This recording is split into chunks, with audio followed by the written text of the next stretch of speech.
ओम शांति। आज का विषय बहुत अच्छा है कि मनुष्य आत्मा जब इस सृष्टि पर आती है तो हर एक आत्मा को कर्म अवश्य करना ही पड़ता है। कर्म न करे, कर्म संन्यास नहीं हो सकता है, कर्म योगी हो सकता है। तो इसलिए आत्मा जब इस शरीर में प्रवेश करती है, इस शरीर के द्वारा एक एक सेकंड जो हम कर्म करते हैं, जानकर या अनजानकर, हर सेकंड हर कर्म आत्मा के अंदर संस्कार के रूप में भरता जाता है। फिर जैसे हम कर्म अंदर भरते हैं, उसी प्रकार फल मिलता है ना। जैसा कर्म ऐसा फल। लेकिन कर्म हमारा श्रेष्ठ हो, वर्तमान और भविष्य में हमें सुख मिले, तो वो कर्म कैसा श्रेष्ठ होगा? तो संगम पर, सारे कल्प के संगम पर स्वयं भगवान शिव बाबा ब्रह्मा बाप के द्वारा आपके आकर हम बच्चों को विधि विधान बताता है। बच्चे कैसे कर्म करना चाहिए, किस विधि से कर्म करने से वर्तमान भी और भविष्य भी प्रारब्ध जमा होता है। इतना भी नहीं, अगर और भी बाबा के श्रीमत के अनुसार कर्म करते हैं तो बाबा गारंटी देता है, 21 जन्मों की गारंटी देता है, और सारे कल्प के लिए भी आप ऐसे कर्म भर सकते हो। अगर ज्ञान नहीं था हमें, तो आत्मा सृष्टि पर आई, शरीर धारण किया, सतयुग में, त्रेता में आए, द्वापर में आए, जैसे जैसे शरीर के संबंध में आए तो आत्मा तो दिखाई नहीं देती है, ज्ञान भी नहीं था, तो शरीर ही सवेरे से रात तक शरीर ही दिखाई देता है। सिर से पांव तक शरीर ही दिखाता है। जो परिचय भी दिया जा रहा है, ये आपकी बहन है, ये आपका भाई है, ये मामा है, काका है, शरीर का ही परिचय दिया जाता है। तो शरीर के संबंध में आते आते तो शरीर के जो गुण है, 5 गुण है शरीर के, काम, क्रोध, लोभ, मोह, अहंकार, ये शरीर के हैं, तो वही दिखाई देते लगे।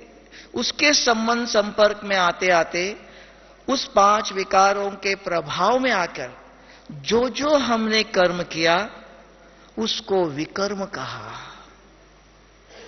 पाप कर्म होने लगे। उस कर्मों से हमें वर्तमान में भी सुख नहीं मिला, न कुछ जमा हुआ, दूसरे जन्म में भी दुख ही भोगना पड़ा। जन्मते ही देख लो, कोई बच्चा लंगड़ा है, अंधा है, काला है, गोरा है, गरीब है, तो ये कौन करता है?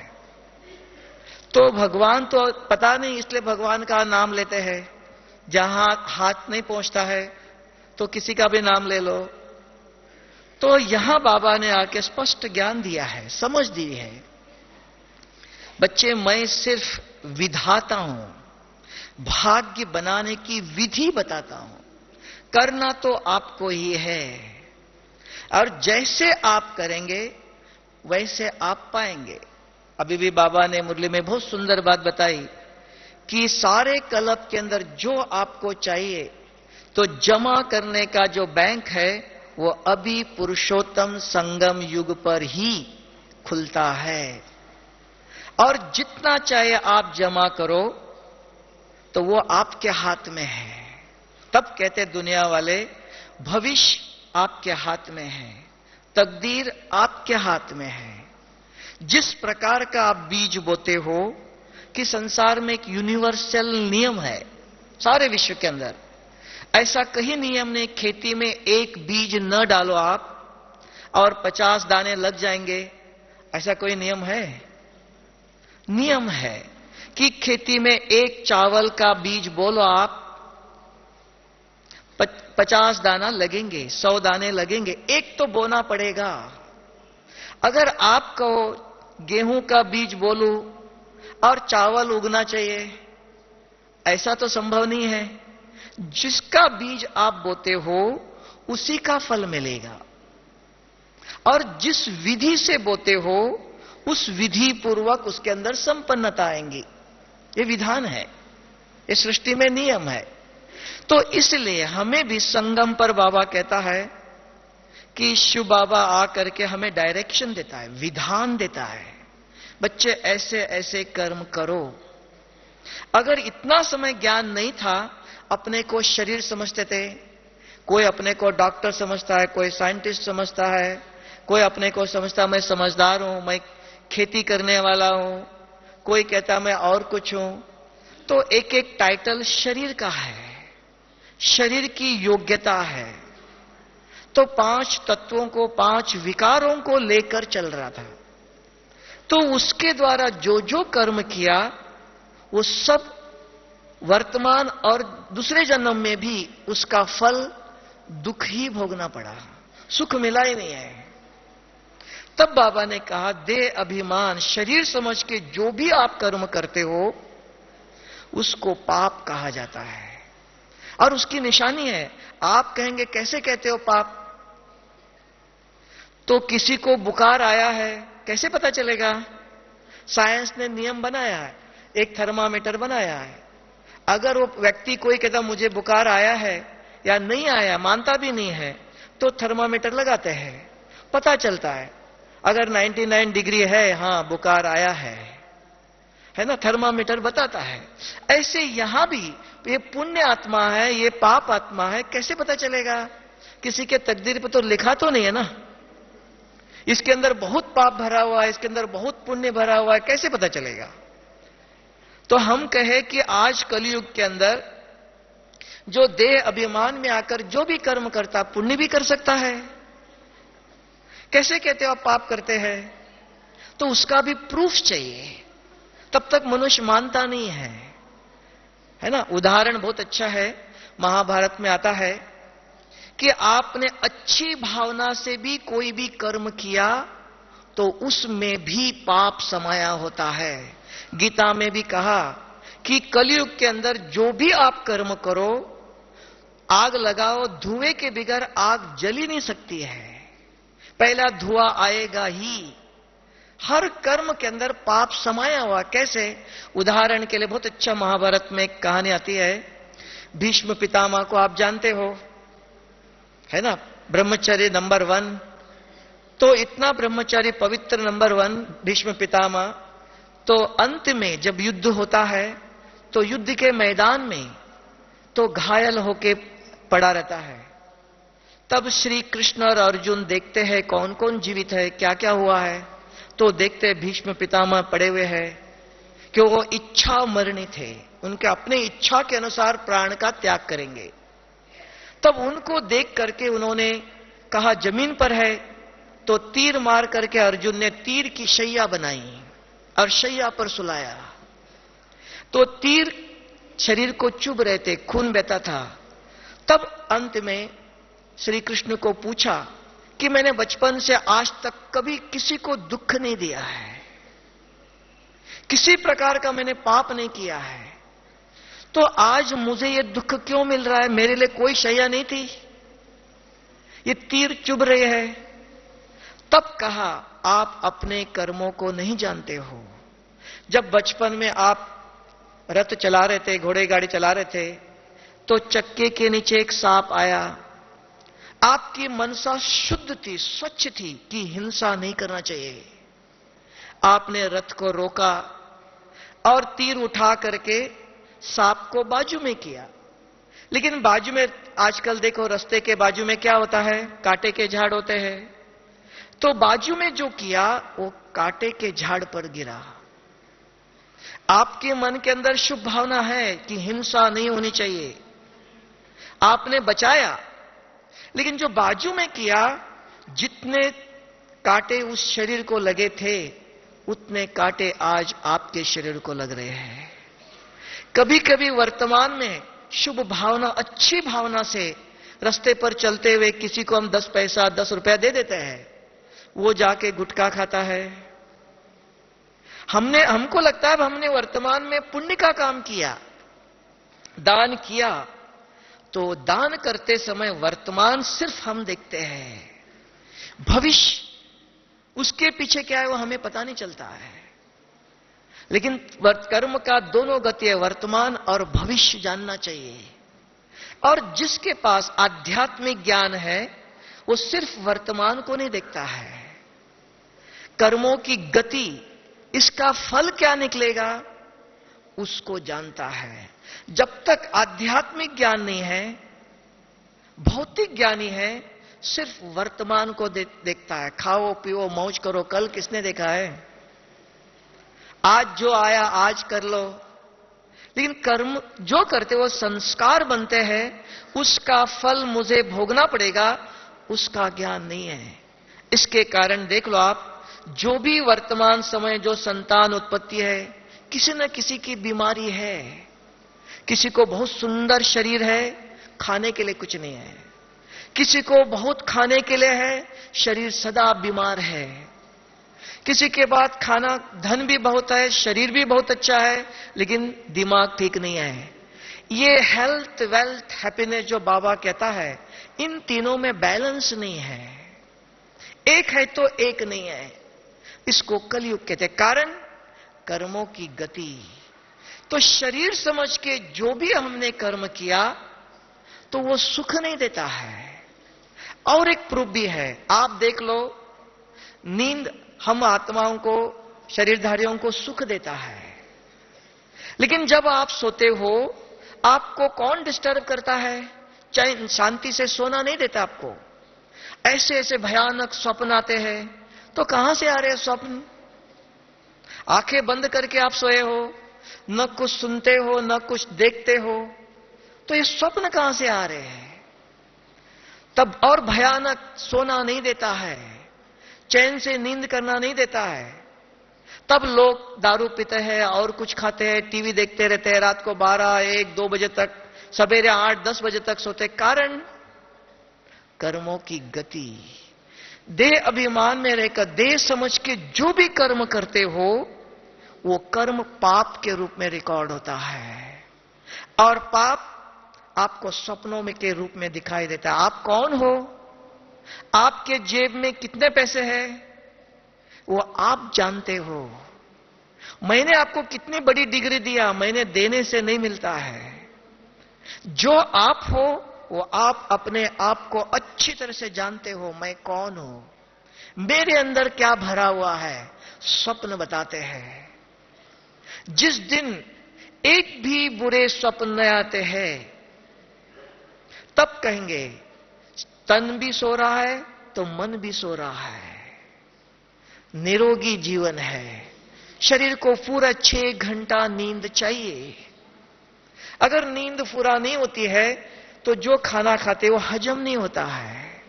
जब भी आप उठते हो, रिलैक्स, हल्कापन महसूस नहीं होता। अभी भी झुटका आ रहा है, क्लास में बैठते हुए भी योग में आके बैठो तो भी नींद आ रही। क्यों?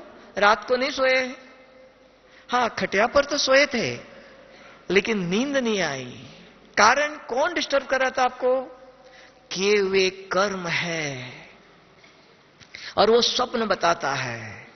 अगर इस प्रकार के स्वप्न आते हैं, उस प्रकार के कर्म हमने किया था दिखाई देता है। वो कर्म अभी चैन से सोना नहीं देता है। सवेरे उठने के बाद भी माथा भारी है। कोई भी काम करो आप, वहां जो भी कर्म करते हो, नीट क्लीन स्वच्छ कर्म नहीं है। उस कर्मों से स्वयं भी संतुष्ट नहीं है और दूसरों को भी संतुष्ट नहीं कर सकते हो। थोड़ा सा कर्म करते ही तनाव, सामने कोई आया गलत शब्द न चाहते हुए निकल जाता है, तो कर्म ही विकर्म बनता जा रहा है। इसलिए कहा, दुनिया आज भी कहती है सारे विश्व की एजुकेशन के अंदर कुछ कमी है। किसकी कमी है? एजुकेशन के अंदर किसकी कमी है? आध्यात्मिक ज्ञान की कमी है। इसकी नहीं, मंदिर की पूजा की कमी। देह के भान में आकर जो भी हम कर्म करते हैं उसका नाम है विकर्म। कारण ज्ञान नहीं था, समझ नहीं थी। तो अब संगम पर बाबा आकर के हर एक बच्चों को ज्ञान देता है। शरीर अलग है और आत्मा अलग चीज है। आत्मा के पास 7 गुण है। उसको दैवी गुण कहते हैं। आत्मा जब परमधाम से आई बिल्कुल स्वच्छ पवित्र आई थी। आत्मा जब परमधाम से आई सृष्टि पर बिल्कुल शांत शीतल स्वरूप वाली थी। आत्मा जब आई परमधाम से सुखी आत्मा, दुख लेके नहीं आई थी, सुखी थी, सुख का अनुभव करने वाली थी, सुख स्वरूप थी।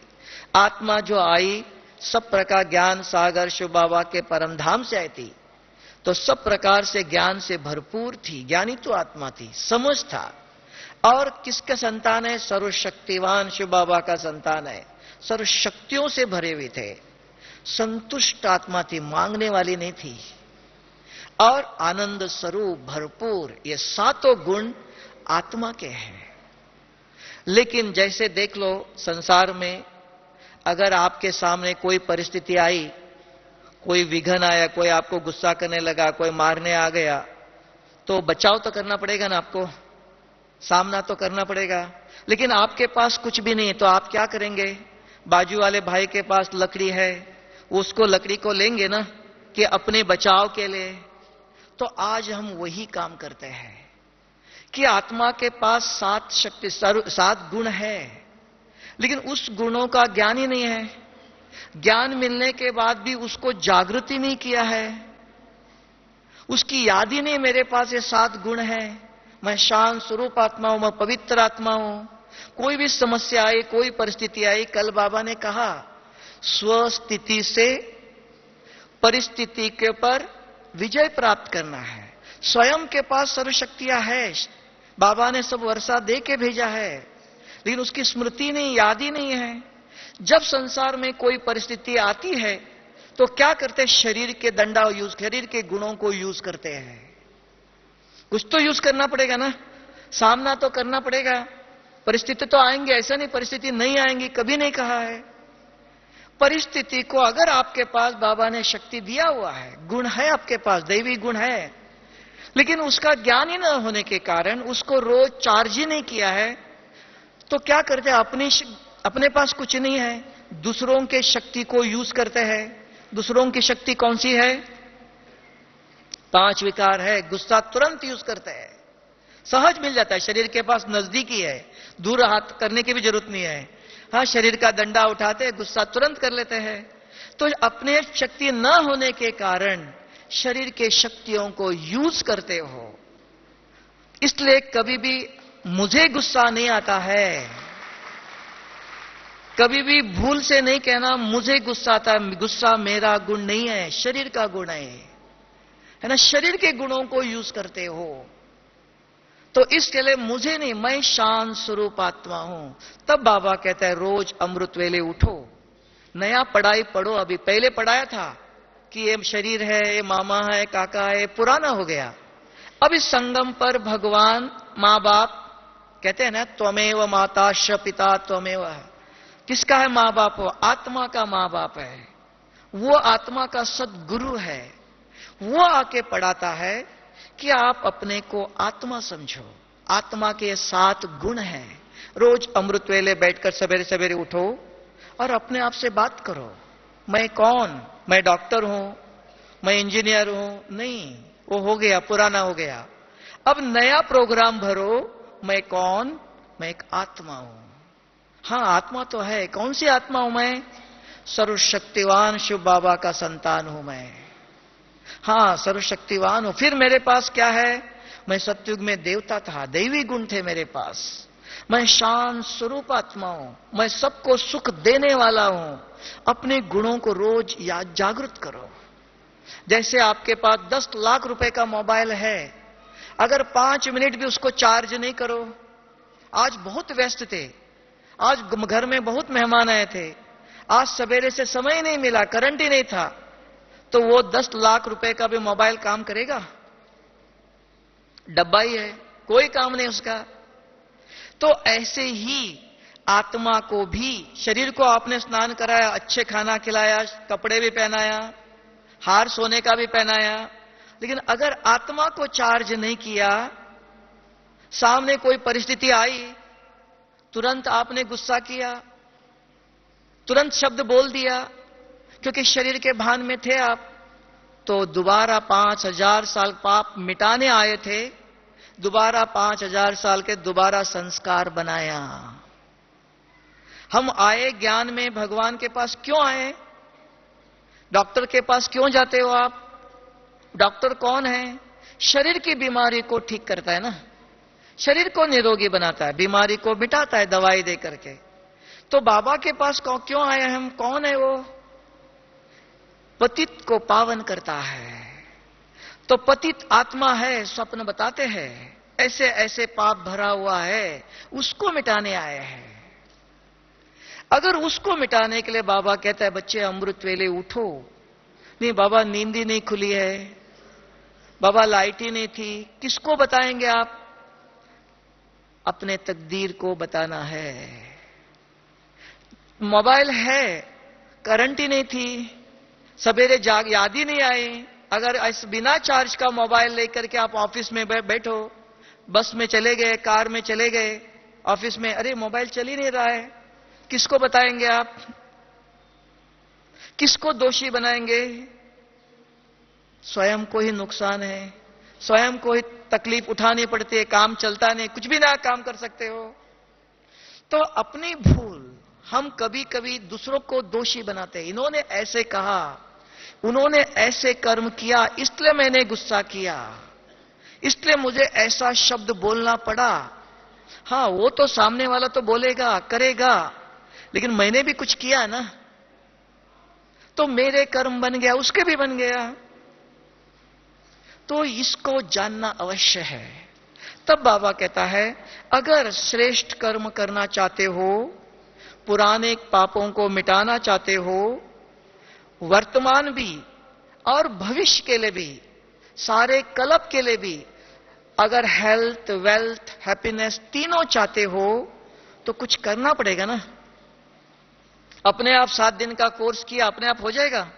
हमने ज्ञान सुन लिया है। तो कल बाबा ने बहुत अच्छी बात बताई। एक है सुनने वाले, सुन के बहुत महिमा करते। आज बाबा ने तो बहुत अच्छी मुरली सुनाई, बहुत मजा आ गया, बहुत खुशी हो गई, बस हो गया, बाहर गया। कोई अगर पूछे बाबा ने क्या सुनाया था, बहुत अच्छे पॉइंट्स, क्या था वो? सोडा वाटर, वहां का वहां ही रह गया। और एक बच्चे हैं, सुनते हैं, लिखते भी है, चिंतन भी करते हैं, थोड़ा समा भी लेते हैं, है ना। तो बाबा ने कहा समा लेते हैं, कोई परिस्थिति आती है, किसी ने गुस्सा किया, किसी ने कुछ चप्पल उठा के लेके गए, कोई हर्जा नहीं, बाबा दूसरा दे देगा।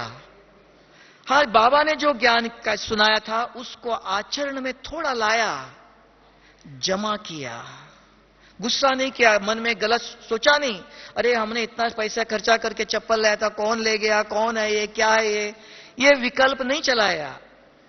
हाँ, को अर्जन है, बाबा आपके बच्चे ले गए, को अर्जन है, दूसरा बाबा दे देगा। हाँ, हम ही इधर से उधर तक नंगे पाव जाएंगे, कोई देख करके अपने आप लाके देगा, है ना। अगर पॉजिटिव रहे, अर्थात ज्ञान जो सुना आपने यूज किया, तो जमा किया। अगर मुरली सुनी, बाहर जाते ही किसी ने चप्पल पहन लिया, मिला नहीं, मन में विकल्प कितना चले, औरों के प्रति कितना व्यर्थ सुना। बाबा ने यहां कहा बच्चे मन में व्यर्थ संकल्प नहीं करना है, इंद्रियों जीत बनना है, मन जीत बनना है। सुना, लिखा भी, लेकिन बाहर जाते ही उपयोग नहीं किया, जमा नहीं किया, तो जमा कुछ भी नहीं हुआ है। जमा करेंगे तो भविष्य में भी कुछ मिलेगा ना। तब बाबा ने कहा सुनने वाले बहुत है, बाबा सबको ज्ञान का खजाना देता है, एक साथ देता है, लेकिन जमा करने वाले कोटों में कोई होते हैं। इसलिए 5 ही पांडव थे, है ना, भगवान के बच्चे जो थोड़े से होते हैं। तो इसलिए आप पूछना अपने आप से, अगर हम भगवान के बच्चे हैं, भगवान से हमें मदद चाहिए, वो अपने आप तथास्तु करके देगा नहीं कभी भी। ये याद रखना, नमस्कार करो, बाबा मेरी, कितना भी आप बाबा के सामने रो लो, बाबा को कहो, बाबा कहेगा बच्चे ऐसे कर्म करो, कल मुरली सुनो, अमृत वेले उठो, योग करो, बाबा से शक्ति ले लो। साबुन मिल रहा है, कपड़े में काला दाग लगा हुआ है, साबुन ले लो, घिसो, आपको घिसना है, अपने आप साबुन और कपड़े रख दो, हाँ मेरे पास साबुन है, कपड़े भी है, दाग चला जाएगा? कुछ करना पड़ेगा ना। तो ऐसे ही मन में विकल्प आ रहे हैं। तो बाबा ने कल मुरली में सुनाया था, अगर मुरली अच्छी तरह से सुनते हो, ध्यान देके सुनते हो, देखो यहां बैठते हो, कोई आ रहा है जा रहा है, वॉचमैन है क्या आप? किसी के वॉचमैन कौन आया कौन गया, आंखें क्यों घूम रही है? किसको देखने के लिए बैठे हो? किसी ने आपको ड्यूटी दिया कौन गया कौन आया देखते रहो? नहीं है। तो मना लक्ष्य नहीं है ना। जिसके लिए आए हम, तो अंदर घुसते ही देखो, अंदर घुसते ही कोई चप्पल पहन के तो नहीं बैठे ना, बैठे कोई देख लो पाव को भूल गए थे हम, चप्पल पहन के अंदर आ गए, नहीं, चप्पल बाहर छोड़ते हैं। तो अंदर घुसते ही याद होना चाहिए कहां जा रहे हैं हम, कौन सी यूनिवर्सिटी में जा रहे हैं? रूहानी यूनिवर्सिटी में जा रहे हैं, मनुष्य से देवता बनने जा रहे हैं। तो अंदर आते ये स्मृति को जागृत करना चाहिए, स्विच ऑन करना चाहिए। तो यहां बैठने के बाद हमें कुछ लेना है, कुछ लेने आए हैं। अगर लेते समय थोड़ा सा आंखें बंद कर लिया, इधर देख लिया, एक शब्द चला गया, क्या सुना था पता ही नहीं है ना। तो बाबा ने जमा करो कहा, ये याद है, क्या जमा करना है, कैसे जमा करना है पता ही नहीं है। हाँ, बाबा ने कहा टू लेट का बोर्ड लगेगा, इतना याद, अरे बाबा ने कहा टू लेट का बोर्ड लग गया, क्योंकि पूरा सुना नहीं है।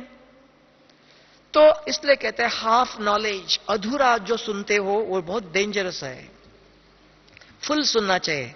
तब बाबा ने कल कहा अगर पूरे खजाने भरे हुए हैं, वो अचल स्थिति, कितनी भी परिस्थिति आने दो, कितना भी तूफान आने दो, हिलेगा नहीं, क्योंकि सारे खजाने भरे हुए हैं। पता है कोई गाली देगा, कोई गुस्सा करेगा, कोई इंसल्ट करेगा सबके सामने, पता है, क्योंकि बहुत लोगों के हिसाब किताब है सारे क्लब के, तो वो अंतिम समय चुकतू करना है। तो इसके ये समझ है, ये समझ करके कोई गुस्सा करता है, करने दो, उसको दिया हुआ था दे रहा है, ले दो, खुशी खुशी से ले लो।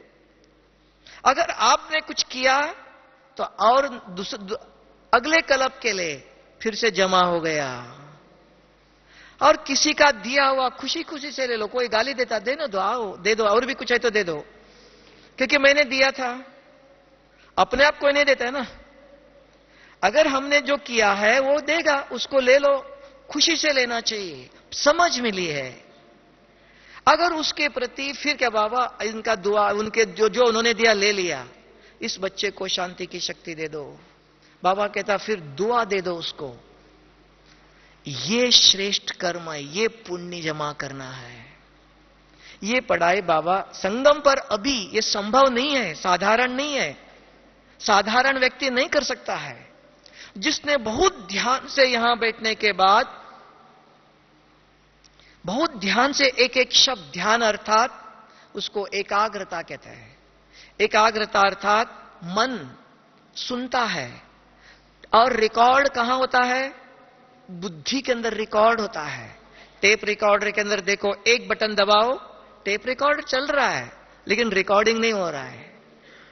2 बटन दबाना पड़ता है, प्ले और रिकॉर्डिंग।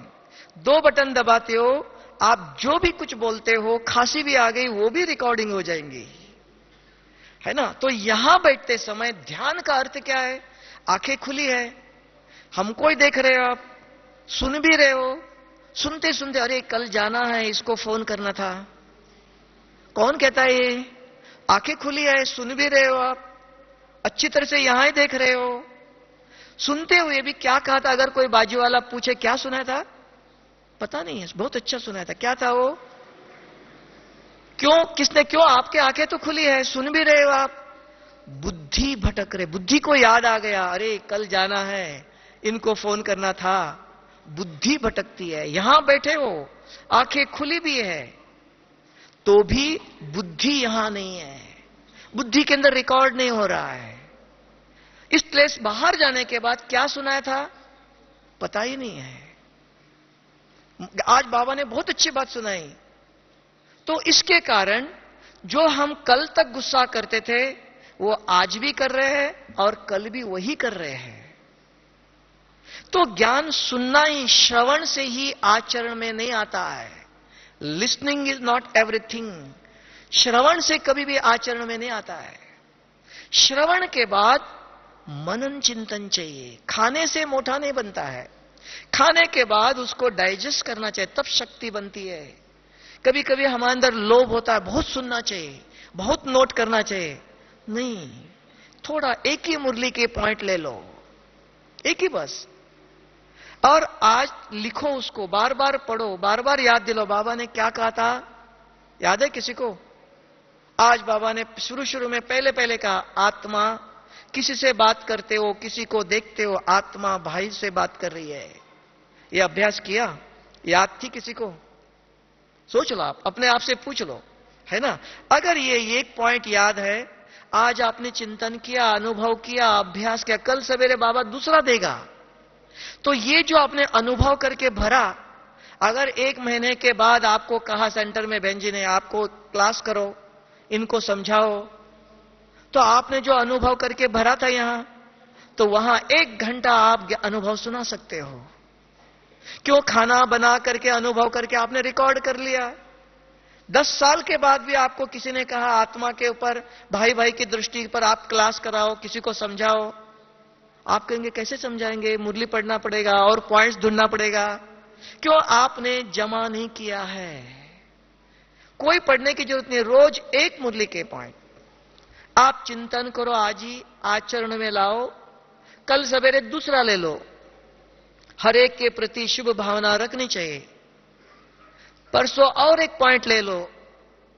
अगर एक एक पॉइंट 30 दिन में अगर आप एक एक पॉइंट का चिंतन किया, अनुभव भी किया, उसको आचरण में लाया, तो 30 दिन में 30 मुरली के पॉइंट्स के खजाने को आपने अविनाशी बना दिया। अविनाशी खजाना हो जाता है वो, सारे कल्प में काम में आएगा। हम करते अविनाशी। अगर आज आपको किसी ने एक गलत शब्द बोल दिया, उसको हम अविनाशी बना देते हैं। कैसे? जब भी योग में बैठे, बाबा आज देखो बहन जी ने ऐसे बोला, आज मैंने कुछ भी नहीं किया, भाई ने देखो ऐसे बोला। योग में बैठेंगे, किसी से बात करेंगे, किसी को भी मिलेंगे, देखो उस भाई ने कितना मुझे गलत बोल दिया, मैंने कुछ भी नहीं किया। और किसी को मिलेंगे, कितना दफा रिपीट होगा वो। तो जो गलत बातें हैं उसको हम अविनाशी बना देते हैं। उसको, जिसको विनाशी बना के खत्म करना है, उसको अविनाशी संस्कार बना देते हैं। पर चिंतन बाबा ने कहा, हां कोई गलत शब्द बोलेगा, कोई सुनाएगा, कुछ दिखाई भी देगा, है ना, तो ये सब होगा। ये समझ है हमको, क्योंकि संगम पर सभी प्रकार का मेला है। यहां राजा भी है, रॉयल फैमिली भी है, प्रजा भी है, दास दासी भी, सभी संगठन में होंगे ना। तो यहां से सिलेक्ट होकर के फिर जाएंगे। परीक्षा में देखो सभी प्रकार के बच्चे होते हैं। फर्स्ट क्लास लेने वाला भी होता है, सेकंड क्लास लेने वाला भी होता है, 0 मार्क्स लेने वाला भी बैठा होता है। सभी प्रकार के स्टूडेंट होते हैं। वो रिजल्ट आने के बाद पता चलता है सभी बैठे थे, उसमें फर्स्ट क्लास कौन आया। तो यहां संगठन में सभी होंगे। सभी होते हुए भी, देखते हुए भी, सुनते हुए भी हमें बार बार याद आना चाहिए, बाबा ने आज क्या कहा था मुझको। बाबा ने कभी नहीं कहा फॉलो फादर या ब्रदर और सिस्टर, फॉलो फादर कहा। जो शुभ बाबा ने ज्ञान सुनाया उसको याद रखो, उसका चिंतन करो। कोई भी मिला उसको वर्णन करो। किसी ने दिया हुआ बात कभी किसी को देना नहीं। ये पत्थर देना है। हीरा देना चाहते हो कि पत्थर देना चाहते हो? किसी ने आपको पत्थर दिया था, लेकिन आप औरों को क्या देना चाहते हो? किसके बच्चे हो, है ना। तब बाबा ने कहा कोई आपको पत्थर देगा, लेकिन आप देना नहीं। ये बात पक्की बांध के रख दो, है ना। तब अगर जो आप दे रहे हो, अगर आपके बुद्धि के अंदर मुरली के पॉइंट होगा, तब देंगे ना। तो ज्ञान को यूज करते हुए जो हर संकल्प, हर कर्म करते हो, उसको कहा श्रेष्ठ कर्म है। ये सुकर्म है। इससे आज अगर इस प्रकार करते हो आप, आज रात को सो जाएंगे, गहरी नींद आएंगी, कोई भी बुरे स्वप्न भी नहीं आए। क्योंकि सारे दिन में कोई व्यर्थ चिंतन किया ही नहीं, व्यर्थ देखा ही नहीं है, सुना ही नहीं है। और भविष्य के लिए भी आप स्वयं भी सुखी, दूसरों को भी सुख देते हो। दूसरे भी बताएगा, बोलेगा आज इनसे मिले थे, इन्होंने बहुत अच्छी अच्छी बात बताया। वो भी दिल से आपको याद करता है, दिल से दुआ देता है। तो दुआ भी जमा करना है। कैसे होंगी? अपने आप तो नहीं मिलेगा ना। किसी को आप एक पत्थर जो गलत शब्द बोल दो, दुआ देगा आपको? देगा तो कुछ जरूर। क्या देगा? देखो, इतना साल ज्ञान में चलते हैं, इतना बाबा के बच्चे सेवा करते, फिर भी गुस्सा करते हैं, फिर भी ऐसे बोलते हैं। आता है ना, देते तो जरूर है। तो ये किसकी बदनामी किया? सदगुरु की। अगर भगवान के बच्चे बन करके भी अभी भी मुख से, हां सामने वाला ठीक नहीं है, गलत है, वो उसके लिए, मुझे उसके लिए क्या करना है? कोई बीमार आया तो उसको दुआ देंगे ना, दवाई देंगे ना। तो इसको कहते हैं शुभ भावना। बीमार है, अरे और भी बीमार होने दे, कर्मों का फल भोग रहा है, ये सही है बोलना? जानते हो आप कर्मों का फल भोगते, तो भी बाबा आपको जल्दी ठीक करेगा। बाबा इस आत्मा को जल्दी ठीक करो, आपका बच्चा है। दुआ जानते नहीं तो हमारे मुख से कभी कभी निकलता है, समझ आता है कर्मों का फल भोगना चाहिए, अच्छा हो गया। हाँ, बहुत दुख देता था, सेंटर में बहुत हंगामा करता था, है ना? ऐसा भी होता है ना कि नहीं होता है? तो नहीं, बाबा ने कहा चाहे कोई कैसा भी हो, काला कोयला भी हो, हमको क्या देना है? तभी आपके हर कर्म, हर संकल्प श्रेष्ठ कर्म होंगे, पुण्य जमा होगा। सामने वाला भी और एक डाल देगा उसके अंदर, है ना? तो एक का के साथ एक मिल जाएगा तो कितना हो गया? 11 हो गया, है ना? तो एक के साथ आपने एक किया था तो उसने और एक दिया आपको, दुआ मिल गई, 11 हो गया। तो जमा मल्टीप्लाई होता है। तब बाबा कहता है संगम पर 1 सेकंड भी पुण्य का काम करो, एक आत्मा को भी दुआ दे दो, तो पदम गुना सारे कल्प के लिए आपका जमा होगा। पदम गुना जमा होता है कि ये ऐसा वरदान इस संगम युग का है।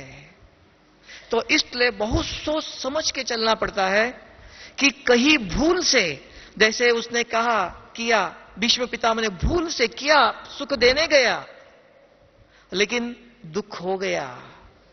इसलिए आदि मध्य अंत को सोच समझकर, इसलिए बाबा कहते हैं आत्मा ही चारों दिशा देख सकता है। चारों दिशा देख करके कर्म त्रिकालदर्शी बाबा ने कहा। अर्थात अगर आपको मैं आत्मा हूं ये याद है, अरे बाबा ने कल कुछ कहा था, बाबा मुझे ऊपर से देख रहा है, बच्चा क्या कर रहा है, ये भी याद है। फिर याद है सत्युग में मुझे देवता बनना है तो अच्छा कर्म करना चाहिए, भविष्य के लिए भी याद है ना? चारों तरफ दृष्टि रहती है। अगर शरीर समझते हो, सिर्फ सामने वाला दिखाई देता है, इन्होंने कल गुस्सा किया था, इन्होंने कल मुझे ऐसा किया था, यही दिखाई देता है ना? क्यों? वर्तमान को देखते हैं। हां, गुस्सा कल किया था, जरूर किया था, लेकिन वो कौन है? शिव बाबा का बच्चा है, किसी संग के कारण, किसी कारण आज कुछ गलत कह रहा है, तो मुझे क्या करना चाहिए? मेरा धर्म क्या है? इसको कहते हैं ज्ञान को यूज करने वाले ही श्रेष्ठ कर्म वर्तमान और भविष्य सारे कल्प के लिए जमा कर सकते हैं। बाबा ने कहा जमा का खाता बढ़ाओ, तो हेल्थ, वेल्थ, हैप्पीनेस अपने आप नहीं मिलेगा। आप, एक माताजी कहती है मैं बहुत बुजुर्ग हूं, मैं कुछ कर नहीं सकती हूं, मैं जितना चाहे धन देती हूं। हां, धनवान बन जाएंगी, लेकिन तन बीमार रहेगा, तन से कुछ किया ही नहीं है ना? तन से कुछ, तन आपको निरोगी काया कौन बनाएगा? बाबा अपने आप करेगा? गेहूं का बीज बोल दो, धन का बीज बोल दो, धनवान तो बन जाएंगे। चावल कैसे मिलेगा? मिल सकता है क्या? आपको मेरे पास है ही नहीं है, तन में कर ही नहीं सकती हूं मैं। कितना भी हो, कुछ भी हो, तो तीनों प्रकार का बीज इस संगम पर बोना अवश्य है, तभी हेल्थ, वेल्थ और हैप्पीनेस। तन भी भगवान की इस रुद्र यज्ञ में दधी जी ऋषि ने हड्डी हड्डी स्वाहा किया, जितना हो सकता है, कुछ भी नहीं, बैठे बैठे वहां अनाज साफ करो, 5 मिनट 10 मिनट इस तन के द्वारा इस रुद्र यज्ञ की सेवा करो, तब निरोगी काया मिल जाएंगी। नहीं तो ये खून, ये शरीर किसके लिए लग रहा है? 2 व्यक्ति के लिए लग रहा है, 10 व्यक्ति के लिए लग रहा है, मशीन के साथ लगा रहे हो, क्या देगा वो? एक जन्म के लिए 10 लाख रुपया देगा, भविष्य में ले जाएंगे 10 लाख में से 5 लाख ले जाएंगे, वो यहां ही छोड़ के जाना है। तो इस तन से इस यज्ञ की सेंटर में थोड़ी सफाई करो, गार्डन में पानी डालो, बाबा का यज्ञ है, बाबा का सेंटर है, ये मेरा नहीं, किसी का नहीं है। तो वो आपको 1 का पदम गुना देता, निरोगी काया दे देगा। दूसरा, धन जितना भी है, जितना कर सकते हो, तो इधर उधर व्यस्त नहीं गवाओ, जितना बचा सकते हो बाबा की सेवा में लगाओ। देखो, बाबा की सेवा में लगा, इतने बड़े हॉल में आप बैठे हैं ना, नहीं तो कहां बैठना पड़ता था? टेंट में बैठना पड़ता था, गर्मी हवा लगती थी। देखो कितना बड़े हॉल में कैसे बैठ गए। आप सबकी अंगुली है ना, एक ने तो नहीं बनाया, सभी की अंगुली मिल करके ये हॉल बना हुआ है, याद है? आप सबने आप अंगुली दी है। तब बाबा के यज्ञ में अगर आप धन यूज करते हो, बाबा ने कहा 1 का पदम गुना बना के मैं दूंगा। सतयुग में, त्रेता में, द्वापर में, कलयुग तक, अंतिम समय तक भी। तो जमा कहां करना चाहिए? फिर तन भी दिया, मन धन भी दिया, लेकिन मन और किससे लगाया? यहां बैठे बैठे और किसका चिंतन करते रहे? नहीं, बाबा ने कहा रास्ते पर चलो। अभी कहा चलते फिरते भी फरिश्ता ड्रेस पहनो। फरिश्ता अर्थात शरीर के चिंतन नहीं। सामने कोई दिखाई दिया, अरे बहन जी हमारे सेंटर से आई है, ये वो सेंटर से आई है, नहीं, कोई भी नहीं, आत्मा है। बाबा इस आत्मा को शांति की शक्ति दे दो, बाबा इस आत्मा को सदा सुखी बनाओ। मन क्या कर रहा है? मन किससे लग रहा है? रास्ते पर चलते हुए भी मन बार बार बाबा के जेब में हाथ डाल रहे हो। बाबा से कुछ लेकर दान करो, अपना जेब से देना नहीं। मन बार बार अगर बाबा से लगाते हो, बार बार बाबा याद आता है, तो बाबा ने कहा संगम पर बाप को यूज करो। सतयुग में आप अपने जेब से दे देंगे, क्योंकि अभी संगम पर बाबा है, गया नहीं है, आया हुआ है। तो बाबा का धन ले लो, अपना जमा के रखना, खत्म नहीं करना, है ना? बार बार बाबा के जेब में हाथ डालो। तो बाबा को, बाबा आप इस आत्मा को शांति की शक्ति दे दो। बाबा भी याद आया, मन के अंदर औरों के प्रति शुभ संकल्प भी आया, है ना? मन हर सेकंड जमा करता है। और कोई मिल गया, किसी को आज मुरली के पॉइंट सुनाओ, किसी ने फोन किया, आपसे बात किया, बहुत अच्छी तरह से बात करो। लास्ट में कहो देखो आज बाबा ने बहुत अच्छी बात बताई थी। अगर अज्ञानी व्यक्ति है, ज्ञानी नहीं है, तो भी उसको बोला आज भगवान ने बहुत अच्छी बात सुनाई थी, याद आया आपको देखकर, आपको सुनकर, उसको भगवान के नाम से दे दो। दान तो बाबा कहने की जरूरत नहीं, उसको ज्ञान नहीं है, कौन सा बाबा है पूछेगा, तो कहो भगवान ने दिया है। शब्द बदल सकते हैं ना, अच्छी बात हर एक को चाहिए आज। तो ये विधि है मन के को सदा खुश रखने। हेल्थ, वेल्थ, हैप्पीनेस कहां से आएगा? तो तरीका बाबा देता है। तो ये तीनों बीज हर एक को संगम पर बोएंगे तो 100 दाना लगेंगे। किसी भी कारण से आपको, मेरे पास धन नहीं है, मैं कुछ नहीं कर सकता हूं, तन जितना 24 घंटा लगा सकता हूं, हां, तन 24 घंटे के लिए, 24 जन्मों के लिए निरोगी मिल जाएगा। धन कौन देगा? बाबा के पास तो नहीं है।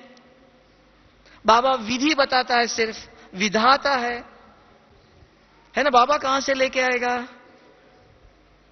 तो बीज हमें बोना है, तब वर्तमान भी और भविष्य भी। अगर ये नहीं करते हो, गलत बीज बोते हो, तो गलत बीज तो बोना ही, बोते भी हो जरूर, लेकिन गलत बीज बोते हो तो कांटे के झाड़ उगेंगे, कांटा चुभेगा। फल निकालने जाओ तो कांटा चुभेगा, पहले हमको ही चुभेगा, फिर दूसरे को भी चुभेगा। तो कर्म का बीज, कर्म ऐसा बोलो जो स्वयं को और दूसरों को भी सुख मिले। तो इसके लिए बहुत ध्यान से थोड़ा सा सुन लो, बहुत सुनने नहीं जाना। खाना बहुत मिलता है, बहुत खा लो तो बीमारी हो जाएंगी। देने वाला दे रहा है, लेकिन आप जितना चाहे थोड़ा सा ले लो, फेंकना नहीं, एक दाना भी नहीं फेंकना चाहिए। भगवान का प्रसाद है ये। अगर फेंकेंगे तो कितना अन्न का दाना नहीं मिलता है, तो थोड़ा सा ले लो, एक दाना भी नहीं फेंकना चाहिए। तो थोड़ा सा लो। ज्ञान भी सुनते समय बहुत पॉइंट लिख लिया, क्या करेंगे, क्या करना है मुझको, मुरली से एक पॉइंट, आज ये बाबा ने पॉइंट बहुत अच्छा सुनाया, ये मुझे आज करना चाहिए। हर मुरली में 4 विषय होते हैं। आप अपनी स्व इच्छा से जो अच्छा लगता है वो आज ले लो, कल दूसरा ले लो, परसों तीसरा ले लो। बूंद बूंद मिल करके तालाब बन जाता है, अपना आप नहीं बनेगा ना, है ना। तो इसको कहते हैं कि आप संगम पर किस प्रकार के कर्म करते हो। इसलिए संसार में चलते हुए संग ढूंढना। कोई अगर माताजी मिलती है रोज, अच्छी है, लेकिन इधर उधर की बातें सुनाती है, कल थोड़ा सा दूर रहना, माताजी इस रास्ते से आ रही है, दूसरा रास्ता ढूंढ लो। अगर माताजी से मिलेंगे तो इधर उधर की समझती है, किचड़े का डब्बा अच्छा है, इसके अंदर डाल दो, है ना, और रास्ते पर चलते हो। मना संग का भी प्रभाव रखना चाहिए। भाई ये बहुत अच्छा है, रास्ते पर मिला, देखता है ये किचड़े का डब्बा अच्छा, भाई जी उधर ऐसा हुआ, इधर ऐसा हुआ, ऐसा हुआ, ये किचड़े के डब्बा समझ के डाल देता है, और हम भी डब्बा समझ के सुन लेते हैं। तो संग से भी ध्यान रखना। कोई इधर उधर की बातें करता है, एक दिन फंस जाते हो, दूसरा दिन बचाना अपने को, नहीं इस रास्ते से नहीं जाना, ये मिल जाएगा, अपना रास्ता थोड़ा चेंज करो। हाँ, इनसे मिला तो भी दूर से, मैं 5 मिनट के बाद मिलता हूं, थोड़ा नजर दूर करो, अपने को बचाना है ना। तो वो तो आएंगे, उनका काम है, डब्बा अच्छा है डाल दो इसके अंदर, लेकिन स्वयं को बचाना, क्यों, हमारा लक्ष्य हमें देवता बनना है ना। तो इसके लिए स्वयं की बचाव करनी चाहिए। तब हमारे हर सेकंड, हर कर्म, हर श्वास, हर संकल्प जमा होता है। तब बाबा ने बहुत अच्छी बात बताई कल, जिसने सर्व खजाने जमा किया है उनका चेहरा कैसे लगेगा। अभी आप अपने आप को देख लो, हमारा चेहरा कैसा है, हमारे अंदर कितना भरा। अगर कुछ कमी है कोई हर्जा नहीं, अभी टू लेट का बोर्ड लगा नहीं है, अभी भी थोड़ा समय है, कल भी थोड़ा दिन और फास्ट गाड़ी को चला सकते हो आप, पाव को थोड़ा तेजी से चला सकते हो, है ना, थोड़ा और भी कुछ कर सकते हैं, मार्जिन है। तो इसलिए अच्छी तरह से सोचना, ठीक है। ओम शांति।